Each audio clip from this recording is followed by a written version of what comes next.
একটি ছোট্ট গ্রামে বাস করত দুই বোন, নিশি ও আলফি। নিশি ছিল বড় বোন, শান্ত ও ভীষণ দায়িত্বশীল। আর আলফি ছিল ছোট, দুষ্টু আর কল্পনাপ্রবণ। যদিও ওদের স্বভাব ছিল একদম বিপরীত, তবুও তারা ছিল অদ্ভুত এক বন্ধনে জড়ানো।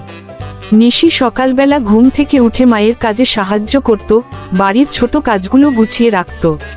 আলফি তখনও স্বপ্নের জগতে ভেসে বেড়াত। কিন্তু একবার নিশির অসুস্থতার সময় আলফি পুরো দায়িত্ব নিজের কাঁধে তুলে নেয়, রান্না, পরিষ্কার, এমনকি নিশিকে সময়মতো ওষুধ দেওয়া, সব কিছু। তখন সবাই বুঝে যায় আলফি শুধু মজার মেয়ে নয়, সে ভালোবাসত গভীরভাবে।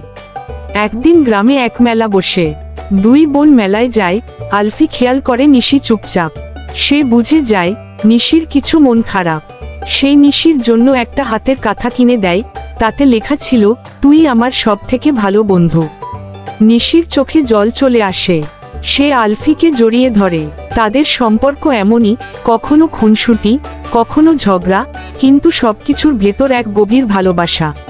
নিশি ও আলফির এই বন্ধুত্ব ছিল এক অদ্ভুত মায়ার গল্প।